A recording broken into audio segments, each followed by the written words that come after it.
Olá, tudo bem? Bem-vindo ao canal Viver de Renda. Se inscreva no canal, deixe seu like e compartilhe com os amigos. Nos acompanhe no Instagram Viver de Renda canal.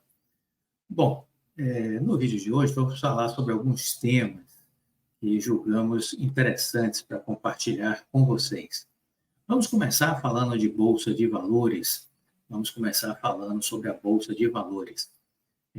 Entender um pouquinho as perspectivas que nós temos para o ano de 2024.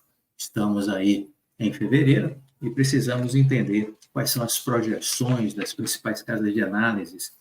O entendimento que existe é o seguinte: juros menores no Brasil, juros menores nos Estados Unidos podem impulsionar a Bolsa de Valores em 2024. Essa é a tese central para o ano. Juros menores no Brasil e nos Estados Unidos podem impulsionar a Bolsa de Valores em 2024. Os especialistas estão vendo, após o fechamento da Bolsa em 2023, fazendo diversas e sucessivas máximas históricas, que haja ainda espaço para subir quando projetam o ano de 2024.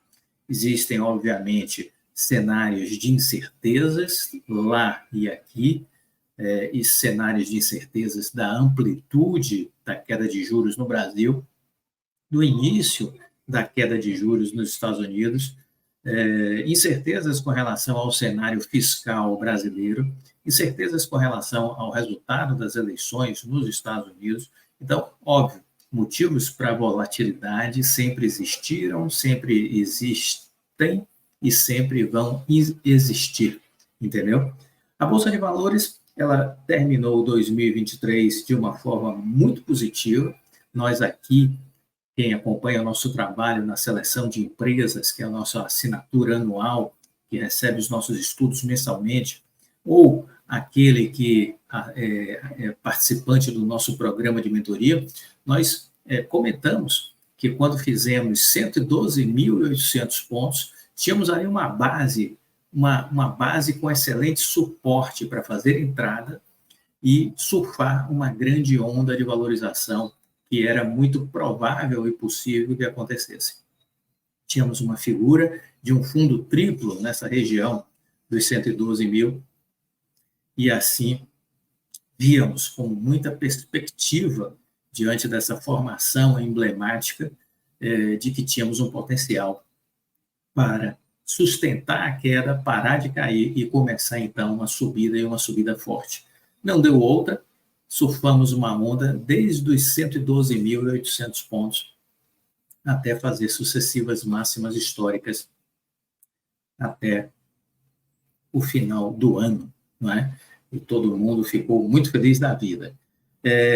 O que a gente olha e deve observar com muita atenção para 2024? No primeiro semestre, quando nós olhamos 2023, a gente viu uma ênfase muito grande das casas de análise com relação a uma economia que eles julgavam que ia crescer muito pouco, projeção de 0,8%, e isso uma dificuldade política gigantesca, que eles entendiam que o governo era um governo gastador, um governo que não respeitaria a questão fiscal e que iam chutar o pau da barraca, né? Gastar como se não houvesse amanhã.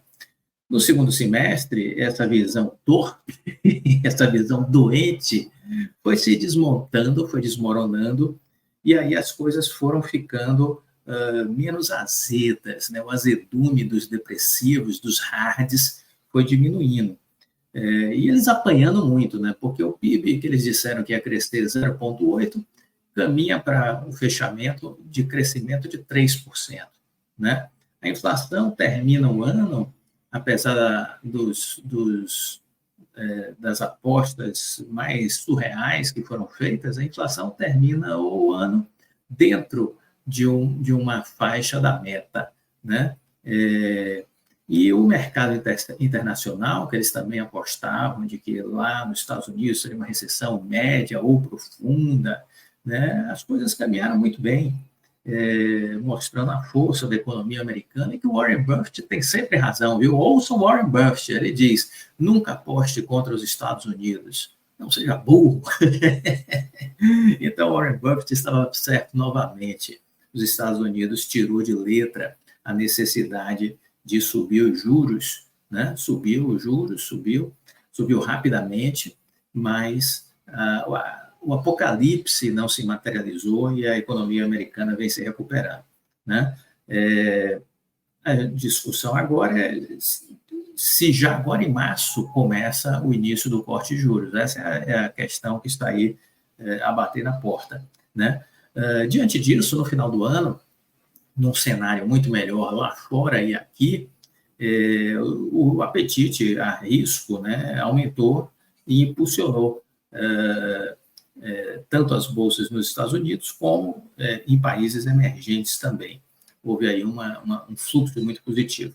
Para 2024, agora os hards de plantão entendem que essa perspectiva deve se manter favorável.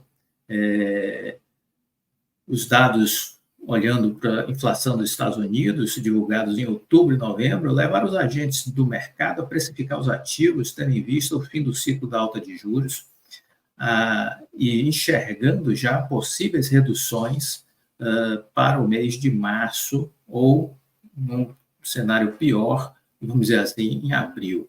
A expectativa é de que abril, maio seriam assim os cenários mais pessimistas, né? E os mais otimistas com março, já para o corte de juros, né? Vamos lembrar que eu próprio trabalhava para o ano que vem, no meio do ano passado, eu trabalhava com o início de corte de juros em julho, lá nos Estados Unidos. E agora se fala em março, nos cenários mais otimistas, os mais conservadores, abril, maio. Eu carreguei a minha perspectiva de corte de juros a partir de maio, mas já me considero conservador nessa perspectiva. Os últimos dados divulgados em dezembro reforçam, sim, a possibilidade de um primeiro corte já acontecer em março. Eu não descarto essa possibilidade. Então, o que é que as casas de análise andaram falando de forma resumida? Nós temos aí um cenário pessimista, onde a Guide, Genial, Itaú BBA e XP lançam projeções pessimistas. Então, aí você tem a XP com 97 mil pontos, Itaú BBA com 100 mil pontos, a Genial com 115 mil pontos, a Guide com 134 mil pontos, nas projeções otimistas. Essas mesmas casas de análise, elas possuem um cenário que eles chamam de base, ou seja, o cenário mais provável. Então, da Guide sai de 134 mil pontos para 155 mil pontos, no cenário mais provável. O Itaú BBA sai de 100 mil pontos para 145 mil pontos, como o cenário mais provável. A Genial sai de 115 mil pontos para 142.700 pontos, no cenário mais provável. E a XP sai do seu cenário pessimista de 97 mil pontos para 142 mil pontos. Então, os cenários mais prováveis dessas quatro casas de análise vão de 142 a 155 mil pontos. Essas mesmas casas possuem um cenário que eles chamam de otimista. A Genial crava 150 mil pontos, a XP 158 mil pontos, a Guide 175 mil pontos e o Itaú BBA 199 mil pontos. Gomes, você presta atenção nesses estudos? Claro que sim. Você pensou que eu ia dizer claro que não, né? Claro que sim. Eu estudo e olho tudo, gente. Eu não sou senhor da verdade, eu mapeio todas essas informações, vejo quais são os cenários, os mais prováveis, eu descarto logo os pessimistas, porque não faz parte do meu mundo. E aí fico com os cenários que eles julgam mais prováveis e os mais otimistas, e tento entender os fundamentos disso. É isso que eu procuro fazer, e é isso que eu recomendo que você também faça. Uma coisa também que é certo que a gente tem aí para 2024 é que muitas pessoas vão voltar para a Bolsa. Nós tivemos um ano de 23 com um ano de saída de gente da renda variável para a renda fixa. Quer ver um dado que deixa isso de forma muito clara para você perceber? Os fundos multimercados, que transacionam aí com renda fixa e variável, eles até novembro do ano que passou, houve aí um saque da ordem de 99 bilhões de reais dos fundos multimercados, segundo a Ambima, né? Foi a pior captação líquida desde 2006 para essa área de investimentos dos fundos multimercados, né? Esse dinheiro ficou onde, Clóvis? Ficou na renda fixa. As pessoas ficaram na renda fixa, julgando ser um porto seguro.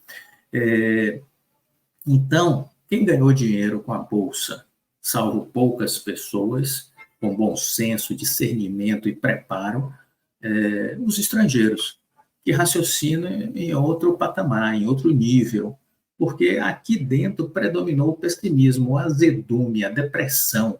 Eu vi, no mês de novembro, muita gente, pessoa física, deixando a Bolsa, achando que ia ser um horror. E foi um dos melhores meses da Bolsa, foi exatamente o mês de novembro, né? Então, as pessoas estão sempre equivocadas. Nunca siga as multidões, nunca siga as multidões, elas estão sempre indo na direção errada. Acredite nisso. Bom,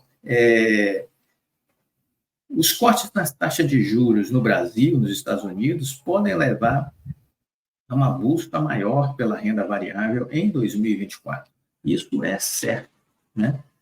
O Brasil já vinha com uma onda crescente de otimismo em razão das reformas, sejam elas mini ou macro reformas, a questão do arcabouço fiscal, a questão da reforma tributária, tudo isso foi compondo uma melhoria de cenário. Tivemos melhoria de perspectiva das agências de classificação de risco também, tudo isso foi, vamos dizer assim, costurando essa teia de uma melhor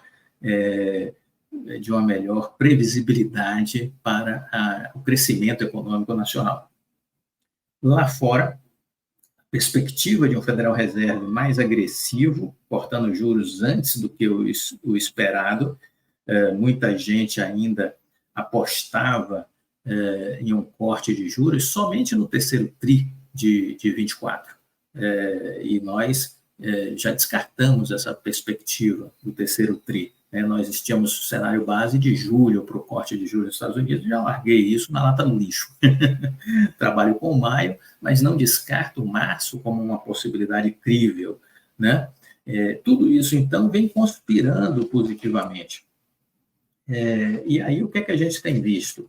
A gente tem visto uma melhoria de cenário, uma melhoria de perspectiva, uma melhoria de expectativa. Para a Selic nossa, falam em 9% ao ano. 9% ao ano. Inicialmente, se falava em 9,5%, já reduziu, está indo para 9%. Eu trabalho com 8%.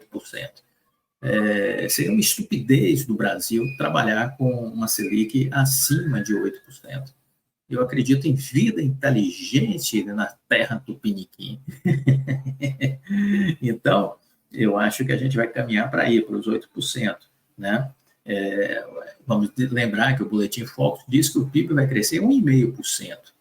Já há bancos americanos cravando 2,2%, 2,3%. Eu trabalho com 3% de novo de crescimento do PIB. Né? Estamos saindo de um ciclo de aperto monetário, de aumento de juros. Toda vez que você aumenta juros, onde quer que seja, as pessoas saem da renda variável. Isso é uma estatística que a gente vê ao longo da história. Então, muita gente sai nesses períodos de aperto monetário da Bolsa e vai para a renda fixa. As taxas são positivas na renda fixa e diante da ausência de medo e de incertezas com relação a quando você vai investir em renda variável, o cenário se torna favorável para aqueles que são pouco afeitos a essa perspectiva, né, da renda variável e dos riscos inerentes a esse tipo de investimento. Então, isso vem fazendo com que a gente passe a acreditar que 2024 vai ter mais gente interessada em bolsa de valores. Pouco a pouco, esse número vai aumentar, né? um cenário de juros mais baixo, inflação controlada, vai gerar um ambiente de negócios mais favorável, com investimentos na indústria, na economia real, crescimento de diversos setores. A nossa bolsa está com PL abaixo da média histórica, e isso nos faz acreditar e defender a tese que a nossa bolsa está barata, e por conta disso o estrangeiro vai estar entrando, comprando aqui. Fiquemos muito atentos ao mês de março. Se houver corte em março, ou se sinalize na reunião de março do Federal Reserve nos Estados Unidos de que haverá um corte em abril ou maio, no mais tardar, isso tudo vai gerar mais expectativas para a melhoria do cenário de bolsa aqui no Brasil, nos mercados emergentes. E o Brasil, quando se fala em emergentes, o Brasil é a bola da vez, né? No final do ano, o FMI atualizou o ranking das maiores economias do mundo, ficamos em 9º, éramos 11º, passamos para 9º, passamos a Rússia e passamos o Canadá. Até o final do primeiro semestre, a gente passa a Itália, que é a 8ª, e voltamos a ocupar a posição de 8ª maior economia do mundo. O mundo está de olho em nós. O mundo está de olho em nós. Só os idiotas não entendem isso, entendeu? Os terraplanistas não enxergam esse tipo de coisa porque tem disfunção intelectual. Não consegue fazer um ó com um copo. É uma dificuldade básica e a gente não vai perder tempo aqui com eles. O investidor vai olhar muito menos o número nominal de dívida e muito mais a sustentabilidade quando olha para a economia brasileira. E aí, isso vai estar totalmente atrelado às políticas do governo, ao crescimento do PIB, uma economia para pagar a dívida.